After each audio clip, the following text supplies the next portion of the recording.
So what brings you joy? Oh, so many things. When I wake up and the breath of life is still in me. Amen. Yeah. When Yeah. I see my children achieve things that I never did because my mom was a single parent and she couldn't do it. When I see people overcome really difficult things in their lives, especially like, let's say you're achieving something, but in the midst of it, you're battling cancer, you're battling depression, and yet you've persevered. That gives me joy. When I see people helping, knowing that there's nothing that they can receive in return, that gives me joy. Disinformation is spreading. There will be a surprise outbreak is the issue of pandemic. No social distancing at all. They said that they would express their concerns about the mask supply. Where's the mask? Where's the glove? A second wave is... We all need some good news. This is a message for all the healthcare workers out there. Thank you. If you're looking for hope tonight, raise your hand. If you feel alone and don't understand, if you're fighting the fight of your life, then stand. From Santa Rosa, California, this is 19 Stories. I'm Cheryl Halling. Krysta Wallrauch is an African-American international award-winning voice actor. Originally hailing from New York, she attended the School for Creative and Performing Arts in Cincinnati, toured professionally, and is currently a full-time voice actor and home educator to her 2 children and a fierce advocate for her teenage son, Matthew, who has autism. Krysta is also the recipient of the 2020 VO Atlanta Unicorn Award and a Society of Voice Arts and Sciences Award winner and a 2021 Reed Awards finalist. Recently, she signed with one of the most revered voiceover agencies in the business, Atlas Talent. During the month of this recording is the world premiere YouTube release of the much-anticipated multicast recording Junga and the Dancing Yeti, of which Krysta plays a key role in. So let's meet this very intriguing woman by welcoming Krysta Wallrauch to 19 Stories. Thanks, Cheryl. Thank you so much for having me on the show. It's an honor. You're very welcome. It's an honor for me. Thank you so much for joining me today because I know, as we heard in your introduction, how very busy you are. So how are you doing today? I am tired. Well, I just read your credits, dear, and I'm tired for you. I try to have as much fun as I possibly can, but I've learned how to take my quiet chaos and make it work for me. How about that? That's quiet chaos. That's a whole story in and of itself. Yeah. Indeed. And I'm looking forward to talking to you about all of the really exciting things happening for you. And wonder, first of all, are you currently floating several feet above Earth right now, or whereabouts are you currently living? Because with so much that's happening for you, I think there's a little bit of elevation happening. Well, if you're talking about the Unicorn Award and Sovas, and yeah, I mean, it's kind of surreal, but sometimes, you can be so busy that you forget that certain things have happened to you and have been manifested. And right now, of course, I reside in Cincinnati, Ohio, but it's been quite a ride. I'm just trying to still process, I think, to be perfectly honest. Yeah, and that makes sense. It's like with anything that we're going through, whether it's positive or negative, sometimes until we're on the other side of it and have a chance for reflection and we just go, oh, wow, I either lived through that or, oh, wow, this is what's happened with and for me. This is fantastic. So can you give us an idea of what your current shelter-in-place directives are, if in fact there are any at this time where you live? Shelter in place, I am a high-risk person. So if we're talking about COVID, yes, both of my children are asthmatic. And so we are very careful, not overtly, but we've been in this house for a good while and we've not gone out a whole lot. At first, my husband was the only person who went out for any type of grocery shopping, but the regimen that would have to ensue once he came into the door, where he had to take everything off. Everything he wore had to be washable, and it would all come off of him in the shower, and I would wash it, and he'd have to shower. He did that twice before he said, okay, we can order our groceries, Wow. So I think more than anything, it wasn't so much about COVID that was fearful to us, because it was, not being able to breathe is scary. And, I'm an asthmatic, but it was the thought that people weren't allowed to see their families. And that was horrifying to me. Yeah. And, if my child is in the hospital and scared and wants mom, but can't have her, I was like, I can't have that. So we didn't do a whole lot. We stayed at home and we ate out. And, my son, because he has an aversion to the outdoors, so we have to, do some things. It worked for him for the most part. He missed going to restaurants, but it didn't affect him the way it did the rest of us. So this sounded like he was already into a regimen, if you will, at home. Mm-hmm. Whereas the adjustment really, and that was a question I had, is how did how, if at all, has it affected you, given that you educate your children from home and work from home? But you answer that question in that it affected you in that, you have to be hyper aware of everything that you were doing. And certainly when you have a pre-existing condition, just being aware of how we need to care for ourselves during these times. And in the intro, I mentioned that you're originally from New York City, and I'm curious how you ended up in Cincinnati to study theater arts, given that New York is considered the mecca of the performing arts. So that's the first part. And then how you moved from performing on stage to performing behind the mic. Excellent questions. Well, my mom is the culprit as far as blame it on mom. Right? Because we moved when I was young, and when she was pregnant actually with my sister. So even though I was, we lived on Long Island, I've spent the majority of my life in Cincinnati, Ohio, even though, I'm not a Skyline Chili gal or anything like that. But basically, mom moved us. And when I came here, I'd always sung as a kid, and I was a bit of an actress. I was, I was very dramatic. And as I look back and I see my daughter now, and the School for Creative and Performing Arts, I went and I auditioned. I told my mom, I really would like to do that. And I remember just, getting that letter and them accepting me. So I did that.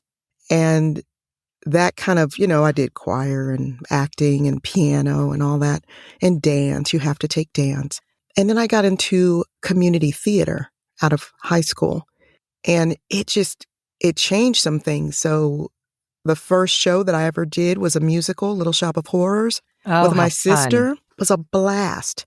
But it became this huge sensation because of the people who had built the set. And we had like a television anchor man was in the cast. And we wound up winning all these awards. And my sister and I were like, we didn't know what to do with that. It was weird. We did a lot of traveling during that time. And this was just amateur theater. And then from there, after we won all the awards, one of them was what they call the Octa. And it was during that time when we won, we were excited. But somehow I missed the moment when they said they were asking us to represent the U.S. in New Delhi, India. And I hadn't heard that part because I was just all wrapped up in this. Well, whoa. So how did that happen? Right? That's very, yeah.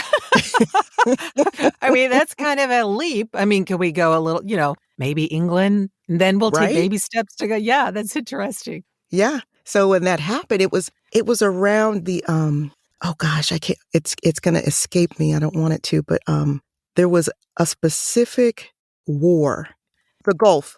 It was the Gulf War. So the Gulf War came along, and because of that, in order for us to go, we would have to sign waivers that, if we got lost over there, the U.S. was not responsible. And of course, this young 18-year-old and my sister were like, it's okay, we don't need to go there. So, yeah, it's not like, where do I sign? It's like, where do I not sign? No, thank you very much. Exactly. So we did that. And from there, Arts Wave, I believe it's called Arts Wave now, but I did lots of community theater, a lot of musicals. I loved Lena Horne, so I got to do 1940s Radio Hour, and oh my gosh, it was so fun. But then I started to do some professional touring, and I really enjoyed that, but they were really difficult plays because there would be like 3 of us. We would set up the stage set and have to tear it down. We did all the singing and everything. I mean, it was rigorous. and I had a child at the time. So we're So wait, fast forwarding. you're touring and you don't even have any tech crew. You're doing this all yourself? It was already built, so we had to put it together. So we would get into these schools and set up this stuff. I mean, we were sweating, and then we would have to do this musical, and we were touring, and it was, it was fun for a minute. And For a minute, I really, for a minute. And I was leaving my baby at the time, so I'm a little older, and I'm married now. And I remember my second day on the road, and I called my husband. I said, "Listen, I'm done. I'm finished after this." And consequently, I met my husband on the stage. So he and I were in a musical together when I first met him. So he knew when I called him and said, I can't do this. I can't leave my baby." You got so, it. Yeah. Yeah, I came home. I was done. And then we fast forward a little bit more. And my husband starts to look into voice acting. It's a thing that I knew nothing about. And, we watch television, we hear these commercials, and somehow, subliminally, we don't think about the fact that that's actually somebody else other than who we're looking at or what we're seeing. So he was researching, and he said, "How about you do this with me? How about we do this together?" And I said, "Sure, I'll support you in this." And I was cleaning for dental offices at night with another homeschool mom, and started, had a demo created. I don't recommend people do it the way I did it with my hubby because I just was ignorant. I had no idea what I was doing. But I started making money. And my husband said, "Hey, I think maybe you should go for this."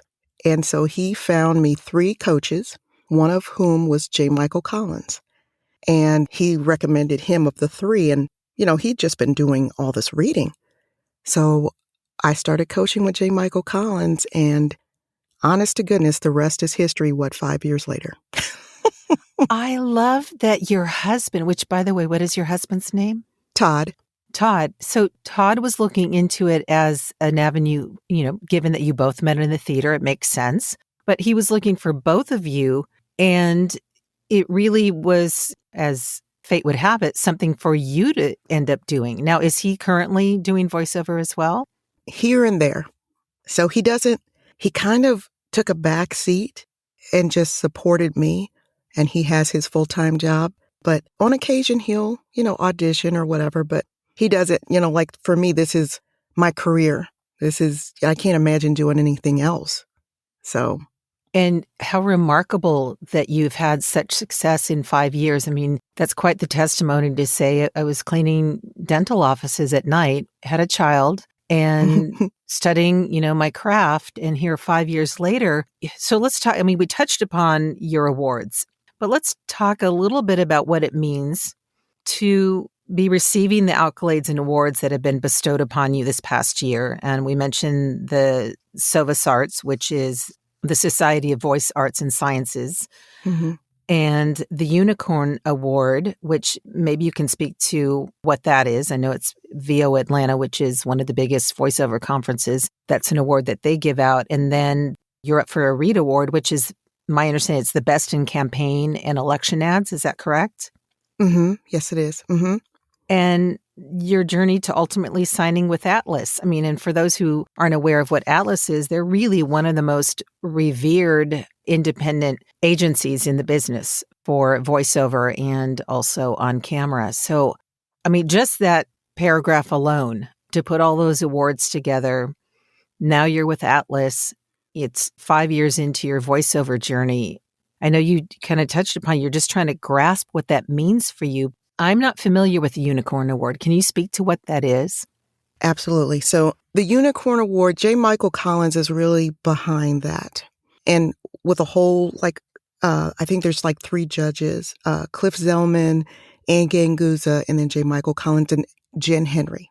So it was created, it is not based on skill set. So it has nothing to do with me being a voiceover or successful or anything like that. It is actually based on a person's, I don't know how to even explain it, their integrity or the heart of who they are, which is hard to say this out loud because, the fact that people nominate you, it's not something you can nominate yourself for. they give these awards to specific people within the industry who give back without expecting to receive anything in return, and they're not trying to be seen.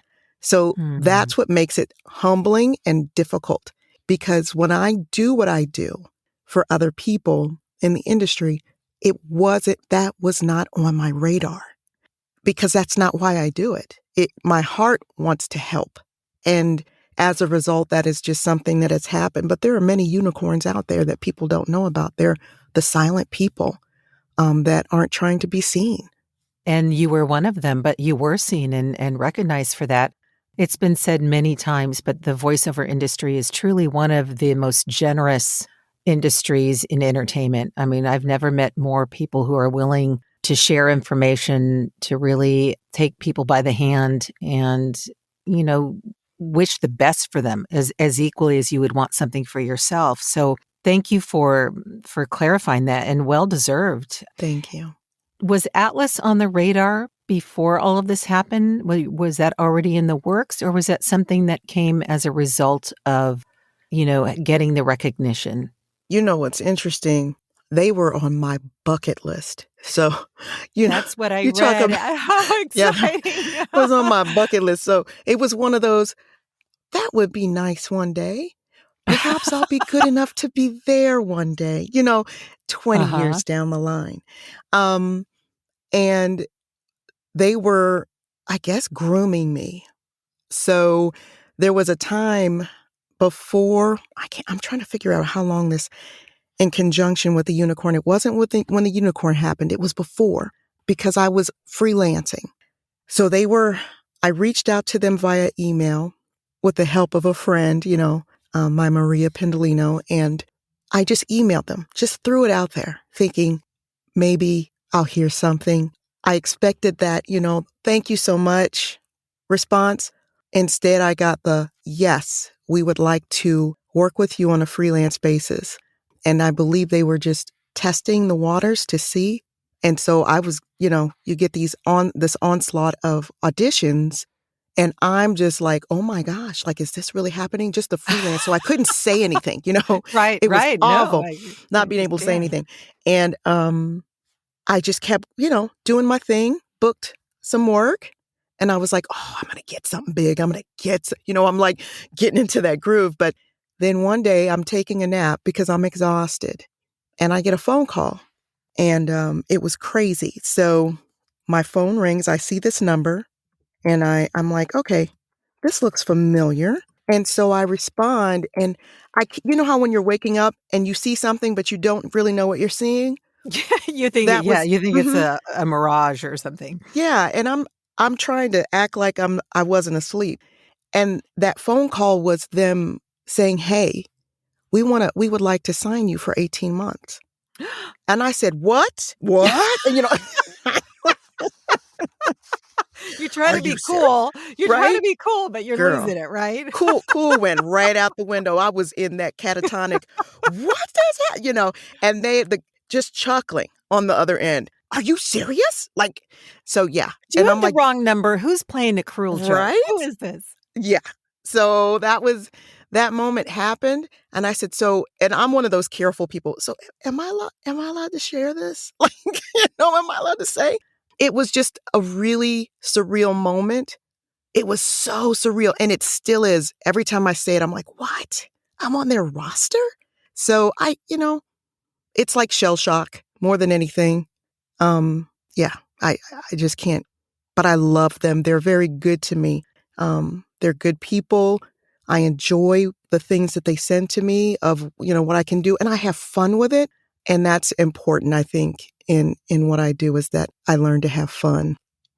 And if we're not having fun, we're what's the point? But you couldn't be with a better family of agents. I've heard nothing but wonderful things. The fact that you even got a reply to your email is fantastic, because I did an audit with Heather Dame, and she mentions she gets about 2,000 emails a day.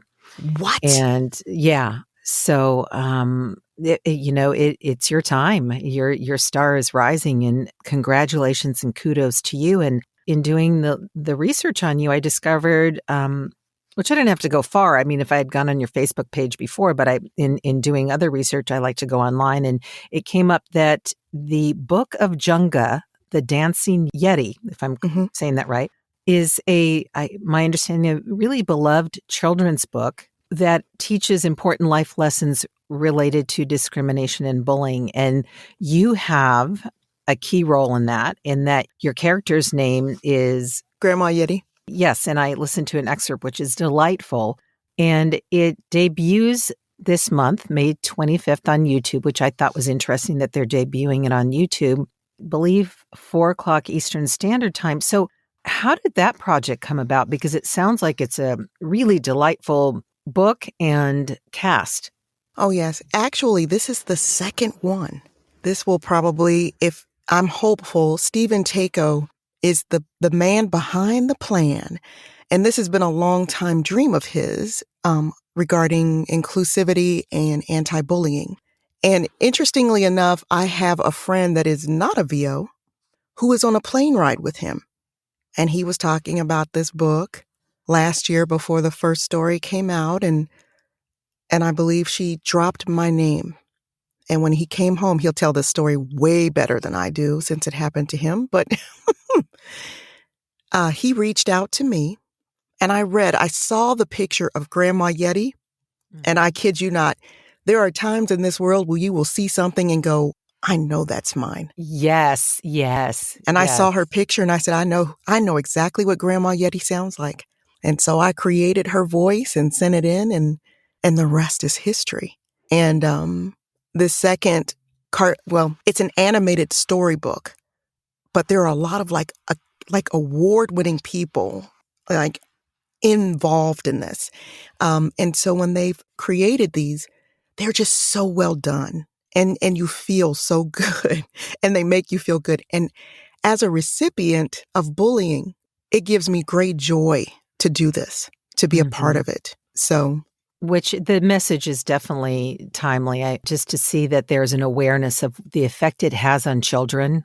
And exactly. And long past childhood, just the issues that adults deal with because of the tapes and, all the things that, bullying how it can manifest in adult years. And last year, Disney Pixar released the short film Loop, directed by Erica Milsom. And I've seen it. It's a really wonderful film about autism, and it gave audiences the company's first nonverbal autistic leading lady.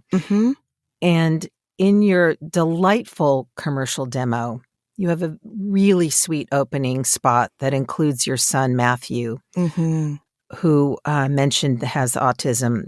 And here in the United States, we dedicate the month of April to autism awareness. And I'm curious, as both a mother and advocate to your son, that your awareness, if you will, doesn't end on April 30th.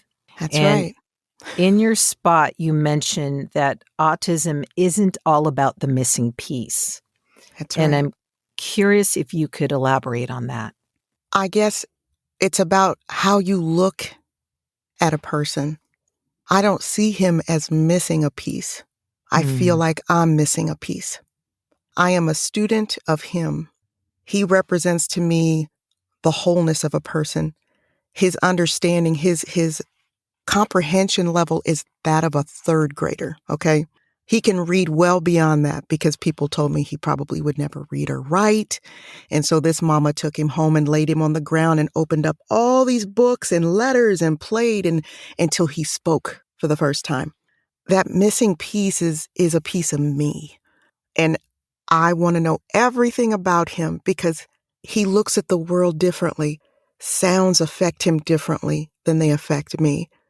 And I want to understand that and be more receptive the way he learns, what makes him laugh, what he enjoys, what makes him scared. And one of the things is that, right before his 17th birthday, he began to have seizures.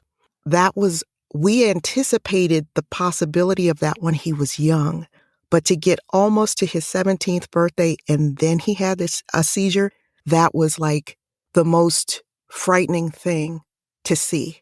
I can only imagine. but he's such a joy-filled child, and he's non-aggressive, and I hate to say it, he is a compliant child. So for all you mamas out there with teenage boys that give you backlash, I'm sorry, because my child does what I tell him to do,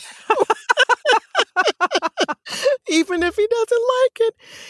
And he's very, I've taught him to use words. So I'm thankful that he's verbal, even if he doesn't really understand. He uses children's cartoons to communicate with me. And so I used to have him watch things like Martha Speaks and whatever, and he has the ones that he loves. But when we use words to explain, he will make his face, he'll over-exaggerate his facial expressions. Mom, I'm very upset about this. And he makes sure his brow is furrowed. And it's just the funniest thing in the world. And I always chuckle. I'm like, I want to thank you for using your words, buddy. I know you're upset, but that's how he communicates.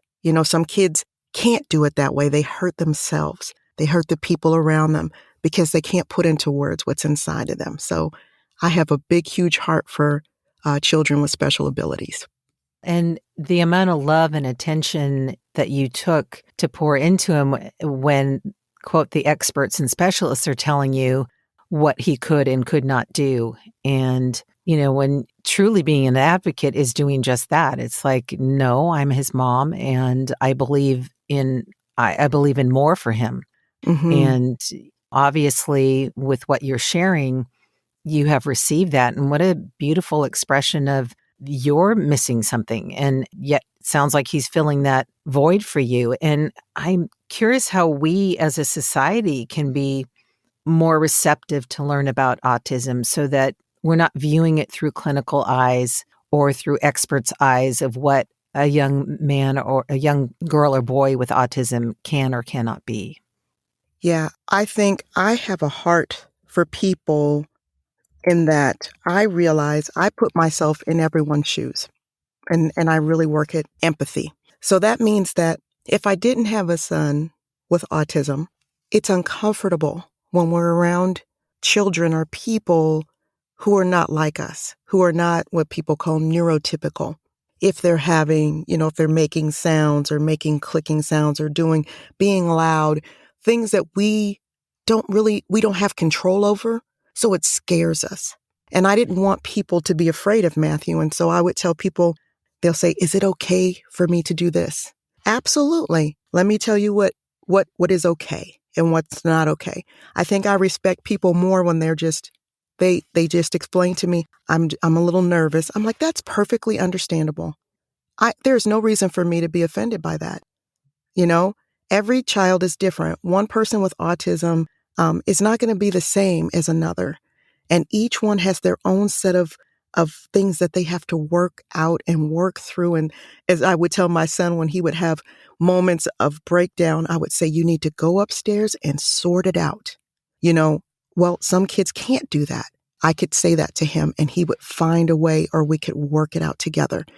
But I feel like anything in the world, we're talking about inclusivity and people with different tendencies, gender, all of these things. And we're saying we need to be that way with these people. We need to be that way, especially with people with disabilities, especially because they do not understand like we do.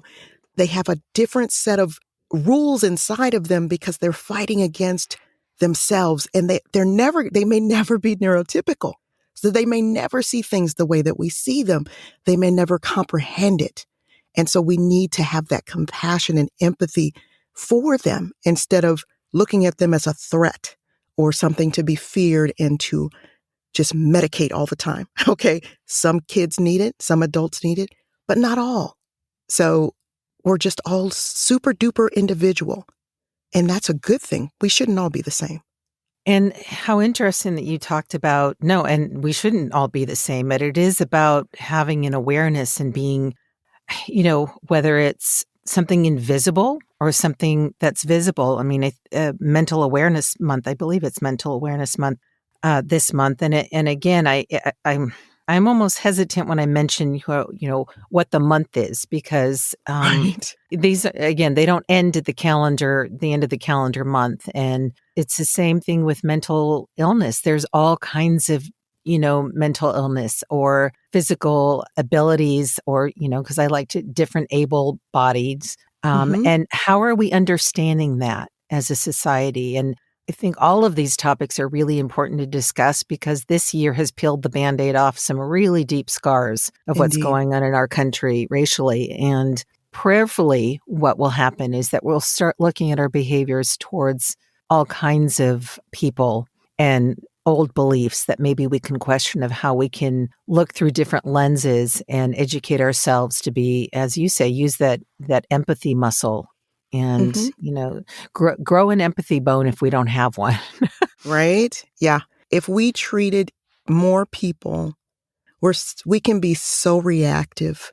If we treated people more Yes. the way we wanted to be treated, it would look so different. But we react. We don't think.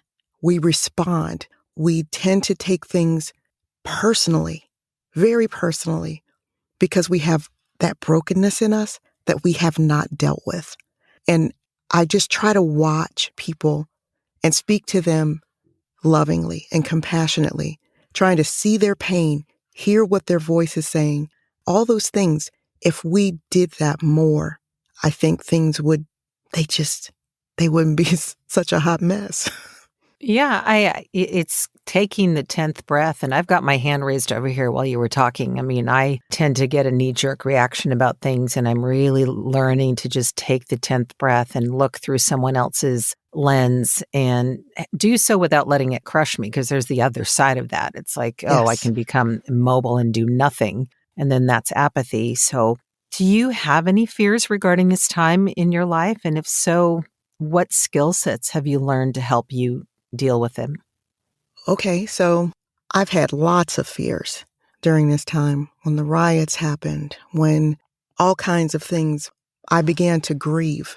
So some people get really, really angry and frustrated. I get angry, but it turns very quickly into fear. And I thought, oh my goodness, I don't want people to be afraid of me. I've been through a lot of things historically as a Black woman. And I've had to work through a lot of things. And I learned the first thing I have to do is be comfortable in my skin. In other words, no one has the power to make me feel anything unless I give them permission. So if I know who I am, then their response is their responsibility. And my response is my responsibility. And so my first knee-jerk reaction was, oh, and then it was prayer. So I'm going to pray because I have to redirect my thoughts and become an advocate. That's my first thought, is how do you make yourself a safe place for people so that they feel like they can talk to somebody, that they don't have to worry about whether or not they're going to offend or overly anger, open up old wounds without having any intent of doing so. And so that's what happens is I pray. I find my peace. I talk to God a lot about the anger and the pain. And then I remember that we're all wearing a coat, but we all have a heart inside. And I don't want people to see my coat. I want them to see my heart. And I want them to see that God knit each and every one of us together fearfully and wonderfully. And we have a place in this world. And how can I make this other person over here feel better, feel safer, feel like they have a voice, feel like everything that they say, even if they say it wrong, because believe you me, sometimes people say stupid things. I say stupid bonehead things. things. Right? But I want them to have grace. I need to give that grace because I need it. And that's what I try to do. Do I do it perfectly? Absolutely not. But I can't tell you how many people have called me in the wake of all the craziness, but between Floyd and that horrible incident, and then the riots, and people who were afraid would text me, "Can I talk to you? I'm scared." And I'm like, well, yes, I'm a safe place. That meant anything that they were feeling was not about me. It was about fear, lies, So I'm here to bring light into that type of darkness. I don't want to feed it. I want to kill it. And what a strong and loving place to come from, because sometimes when we're wrapped up in our own fear, we don't have the well to draw from to even go beyond that. And yes, grace on a daily basis. And you answered my question. I mean, I happen to know that about you, that you do have a particular faith, but you did answer it here as to whether or not you have a particular faith to help you through this time. And I'm curious about a quote you have on one of your social media pages that I had never read and yet wholeheartedly concur with, and that is, snobbery is not a fruit of the spirit. And you credit someone with the initials of KW. I'm not sure who that is. That's me. Oh. Hello, Cheryl. Hello. Okay. Moving right along, that may stay in or it may come out. Okay. KW. Yeah. Thank you for being gracious in your answer. It's all good. Given what we were just talking about, is there something that you wish folks were mindful of right now as it relates to how we can care for or nurture each other? Or maybe just by the answer that you gave before, that's it, is just to be gracious with one another and just extend a little bit of room for people to sort some things out that they may be as fearful as we are, or maybe it's something completely different. Yes, I'm still pondering how being open-minded and yet judgmental in the same frame is synonymous. So for myself, I don't post my personal stuff in that way. But when you say that you're open-minded, you're saying in essence that you're a safe person, that someone can come to you and have a completely different thought process, and you're not going to curse them out. You're not going to demean their spirit or their heart or judge their heart. But I see just the opposite of that. And that, to me, speaks more to closed-mindedness than it does to open. Because open says, I want to learn. Closed says, this is the way it is, and you need to get with the program. And so I'm always looking to learn. I don't have all the answers. I'm a hot mess, but I'm God's hot mess. And my goal is to continually change for the better. But sometimes I see things from people that I respect, that I care about, and their response is the very reason why I wrote that quote of snobbery is not a fruit of the spirit. Because the fruit doesn't really come from us. It comes from God. And we know that. It's not us. We're just trying to emulate it. We're trying to remember what it is and use it because we need it. We're going to need it one day. And that, I think, is one of the things that is one of the most disconcerting things for me personally, is when I see how we're tearing people down with words without asking a single question. A single question. We don't ask questions anymore. We just judge. I was like, oh my gosh, we're in trouble. We see that a lot on social media, of responding, talk about just reacting without really having a sense of what did that person really mean? And if they did really mean that, am I going to change their mind by reacting a certain way? Right. Because if it's that deep, and I've seen it within my own circles, and it's heartbreaking, it's very heartbreaking, but you brought up such a good thing of, if we're open-minded, we're asking the question, then really want to hear the answers. If it's not the answer you don't want, that doesn't mean you cut it off. It means you try to understand why that person is the way they are. And again, there is a time to cut bait. I'm not saying that you pour into everybody. Exactly. Because that's exhausting. And there's some people who just don't want to change. So what makes you hopeful, given everything that we've just talked about? What makes you hopeful? People like you, people who are willing, who I know have not given up on people in general, who know that and see their own faults, who knows, we've all come, we come from somewhere. We have a history, and I promise it is not pretty, but we needed time, and we needed chances, and we needed growth. We cannot expect, at least in my world, if I expect or hope that someone would show me the same respect, kindness, love, all of those things, I have to give it. You know, it's kind of like that. People will talk about like karma, how it comes around. Mm-hmm. I would say, I hope not, because that Yeah. is very difficult. I would rather they learn something and do some. I don't know. I don't even know how many people do this, but I often will lay in my bed at night and think about all of my responses throughout the day. Was that good? Was it encouraging? Was it something that would help someone have any more joy? Did I find the good anywhere? We have to look for it, because let me just say, you will never have to look far to find anything bad. It's everywhere. It's in the news. There's nothing good around. So you have to really be vigilant about looking for the good and thinking to yourself, have I been a part of it? Because if you've torn somebody down to their core, like just torn them apart, that speaks to your heart. There's something inside that needs to be healed, that needs to be nurtured, that needs to be loved.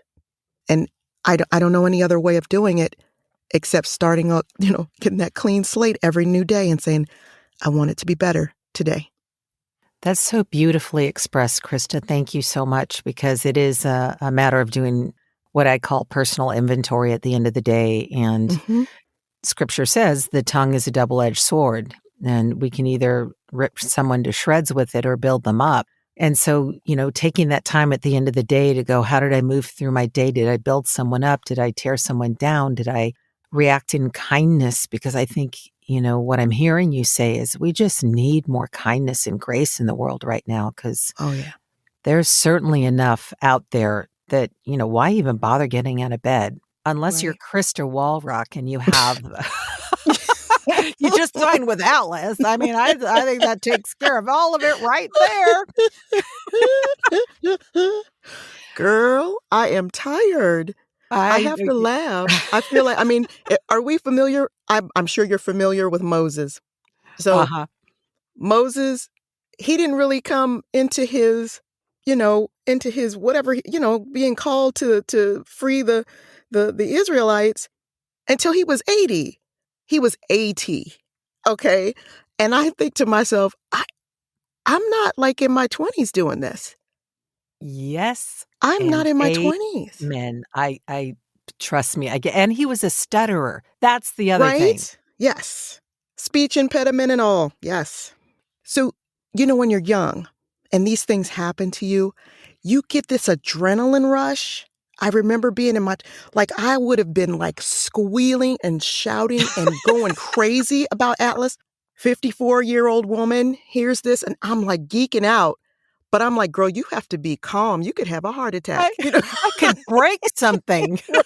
I was like, I gotta hold it together. And so it's really sobering. But it's because of all, we have responsibilities. And so you have a place for it and you're thankful for it, but you realize the frailty of life. Okay. So this could be gone tomorrow. I could be gone. You're not thinking that when you're younger. So I'm just enjoying this moment and just saying, well, what a lovely thing. And I have a little memory book that's real pretty and glittery. Mm-hmm. And a pen. And every time something really great happens, I open that book and I record it with the date. And that's Beautiful. The only thing that's in that book. That's the only thing. It's all the good things. Because my journals have my emotions and all of this stuff. But that's a special book that I keep. And I'll have to take a picture of it one day so you can see it. But so that's, that's how I have been kind of processing all of this, is just write it down and then go back and look through that book and look at all the good things that have happened. Look at all the blessings. Yeah. What a great thing when you are going through the valley to open that up and realize how you've been cared for and blessed and provided for. And that's a beautiful practice to get into. And you touched on something and I just had my brain fart. I do that too. So. Oh, yes. What I want to say is you having this type of success at 54 is such an encouragement and testimony to men and women who are entering a stage of life. And I'm having these conversations more and more as well, because I'm a bit older than you. And, men and women who are entering, whether it's voiceover or getting to their art or writing their book or whatever it is, at a time when society says either, oh, you coulda, woulda, shoulda, or who do you think you are? Or you're retired, or, just at a time that we don't think of people being successful and vibrant and creative. And yet here you are 5 years into your voiceover journey. And again, it didn't happen overnight. You have a lifetime of performing and singing and studying your craft, but to come into this relatively new vocation and doing so well, it's so encouraging. It really is. And I think these are more messages and stories that we need to share so people can, maybe someone out there listening, well, gosh, I still have that in me. And if she did this, maybe there's still hope for me, right? Absolutely. So what brings you joy? Oh, so many things. When I wake up and the breath of life is still in me. Amen. Yeah. Yeah. When I see my children achieve things that I never did because my mom was a single parent and she couldn't do it. When I see people overcome really difficult things in their lives, especially like, let's say you're achieving something, but in the midst of it, you're battling cancer, you're battling depression, and yet you've persevered. That gives me joy. When I see people helping, knowing that there's nothing that they can receive in return, that gives me joy. Yeah. I see now why you won that unicorn award. That was really, it was everything outside of yourself and seeing how other people have manifested good things in their life. And that's a beautiful answer. Thank you so much for sharing that. You're welcome. And I guess in closing, if there was a soundtrack to your life, Krysta, what would be on it and why? A soundtrack. Girl, when I heard your pilot, I got chill bumps. So my pilot would be your soundtrack? The music that you used in your pilot, Kirk Franklin, Together. Yes, it is. Oh my gosh, this is going to get edited out. I can tell you that much. You're so cute. Oh my goodness. Don't get old, Krysta. This is what happens to you. Funny. No, babies make this happen too, girlfriend. Just saying. They stole my brain. Well, I'd like to say I don't have any babies, so there's no, but that's Together is a song that is by For King and Country. King and Country. Thank you very much. The Smallbone brothers. Yes, For King and Country, Tori Kelly and Kirk Franklin. Yes. Oh, and it was during COVID. I would listen to that song so often. Oh, really? Oh, okay. Okay. Yeah. No wonder you said that. Yeah, because it gave me hope, and it was I kept thinking, that's right. The message is we're going to get through this together. We have to do it together. This is about community. We were never meant to do it alone. And then they tore back those curtains and they were in their own rooms. And I just get chills thinking about it. You just gave me chills describing that, because for those of you who don't know, to watch the video, they're all singing because, everybody was separated. And so they did this project where they're in their individual places. And yeah, that was beautiful that you described that. That would be my soundtrack, because I've never been able to I tried doing it alone and it didn't work. I needed people. I needed to be weak. I needed to allow other people to be a blessing to me, and that blessed them, that they could do that. I needed to submit to that. I needed to be humble to being weak. And I will never do life again without a community. I will never try to do that. And prayerfully, that's the message that we got from this past year, is it's not about, we can sit on our phones and social media and, I pray and hope I never go, although I am seeing it a little bit, go to a restaurant and everyone's out together on their cell phones and ignoring each other. I just, I really hope that we get the lesson of without each other right now. And you just said it perfectly. Without each other, it can be a pretty lonely and daunting existence. So thank you very much, Krysta. I really appreciate you sharing your heart and your time and your insights and, getting to celebrate your success. And I know there'll be a time when you're a little bit distanced from this that you'll really allow this to sink in and take it in. And I think it's only representative of who you are, because in hearing, we're just getting to know each other now, but in hearing your heart and how giving you are, it only makes sense that it's coming back to you in the way that it is. And I would love for you to tell people how they can get a hold of you. Oh, thank you so much, Cheryl. They can get a hold of me at Krysta at KrystaWallrauch.com. That's my email. Let me spell it. Krystawallrauch.com. Krysta at KrystaWallrauch. Or my website is KrystaWallrauch.com. And I will have these in the show notes as well, so people can look you up and hire you for more things because you're just not busy enough. Thank you. You are delightful, and it's been an absolute joy just to hear your heart and be a part of this. You've done some really beautiful things, and I look forward to getting to know you better. Same here. Thank you very much, Krysta. I really appreciate it, and just God bless you, and we look forward to so many good things that are on the horizon for you, and just keep being the beautiful light that you are, because we certainly need it right now. Thank you. You're welcome. Thank you. I'd also like to thank the following news outlets for the use of their clips in so aptly painting the picture of the fear that we're facing during this pandemic: BBC, PBS, Now This, UNESCO, and Some Good News. I especially want to thank Joel and Luke Smallbone, otherwise known as the group for King and Country, for allowing me to use an excerpt of their song Together, which could not be a more hopeful and inspiring song for such a time as this. Finally, I'll leave you with the following from Proverbs 23:18. Surely there is a future, and your hope will not be cut off. Thank you again for joining me today. Feel free to offer feedback or a story idea at 19stories@soundsatchelstudios.com. Visit my website at soundsatchelstudios.com, via Instagram at CherylHollingVO. I look forward to sharing more stories on the next episode of 19 Stories from Fear to Hope. Until then, stay healthy and hopeful. Together with our differences, together we are bolder, braver, stronger.